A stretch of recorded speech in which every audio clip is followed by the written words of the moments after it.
this video series, I'll be going over all the different modes and levels in H3VR. In this part, I will be covering the Sampler Platter and all the different ranges. Keep in mind, H3VR is constantly updated, so this video may become outdated and contain inaccuracies in the future.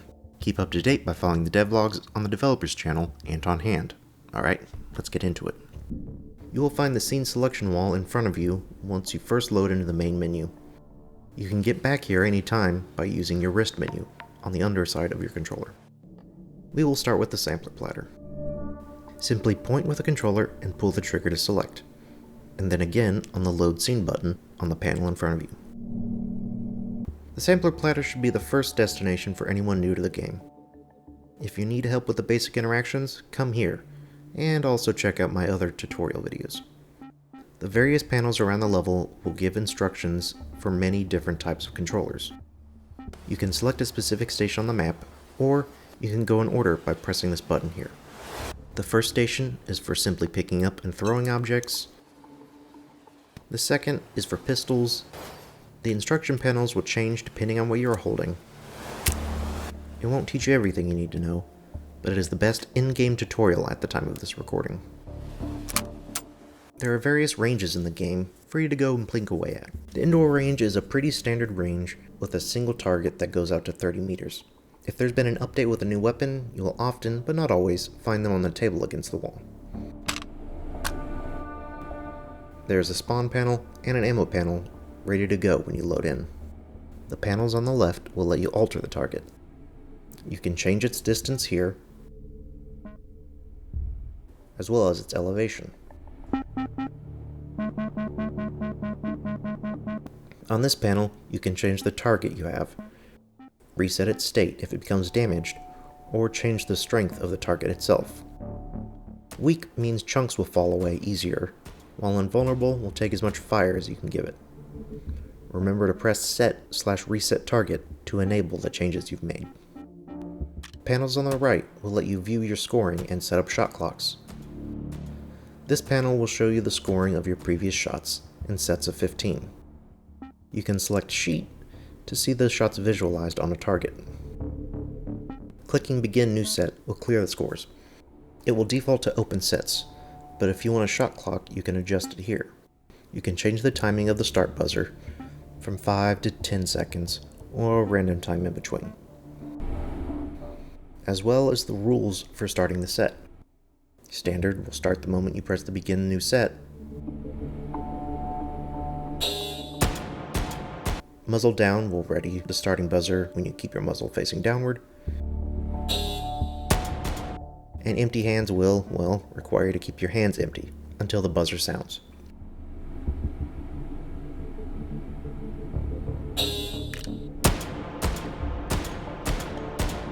There's also a panel for testing the different reverb settings for gunshots.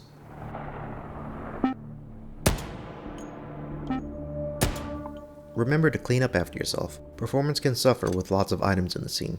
You can easily clean up with your wrist menu to clean up empty mags, or all weapons. Additionally, this and many other scenes will have a bin where you can discard items. The sniper range is very functionally similar to the indoor range, except it has two different levels of elevation to choose from, as well as going out all the way to 400 meters. Change the target's elevation to get it down to the level you want to shoot from. The Friendly 45 is an outdoor range that has a variety of targets to shoot at, not to mention a comfy vibe.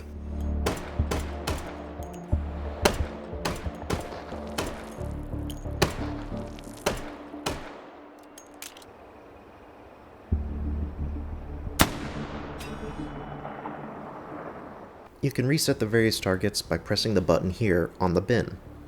You don't point at it, but rather press your controller into it. It's an older type of button. There's a clay pigeon thrower on the right side that you can set up. This is also an older panel, so you press the buttons by moving your controller into them. You can change things like the type of targets, the number thrown, etc.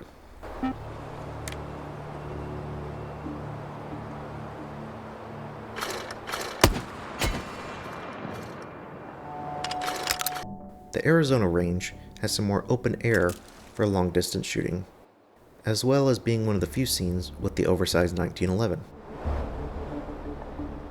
There are no invisible walls around this range, so go for a stroll to the mountains if you want. You can set up some pretty crazy distance shots here.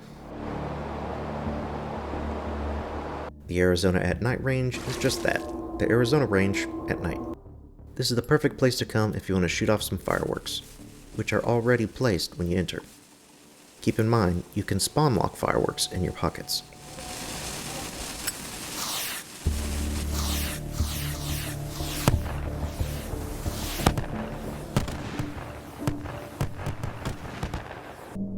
This warehouse range is an old scene, the first built when Anton started making the game. This range has a series of boxes and explosive barrels to shoot at, along with some spawnable targets.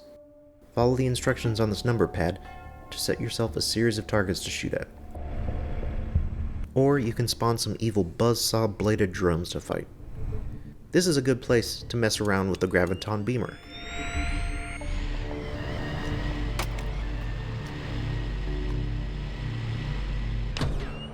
Proving Grounds isn't so much a range, but a developer testing ground that Anton has given us access to.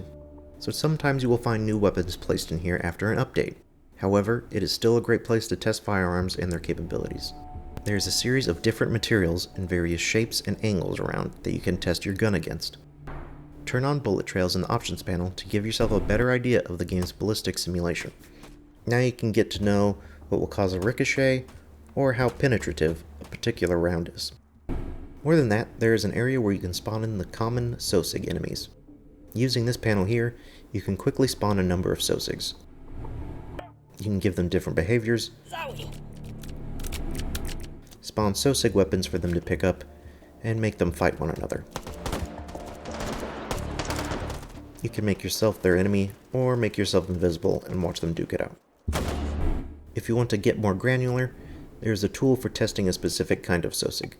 This is helpful if you want to learn about the weaknesses of an enemy type from a particular game mode. You can also select individual SOSIGs and change their behavior separately, though this level of minute detail isn't exactly necessary for most people. If you really want to watch SOSIGs fight, go through the green corridor. Here you will find a mini arena where you can set up two opposing teams of SOSIGs to fight. You can change your health and put yourself on one of their teams, or remain invisible just to sit back and watch. Using the panel, you can adjust the number of SOSIGs on each team, their armor, the weapons, etc.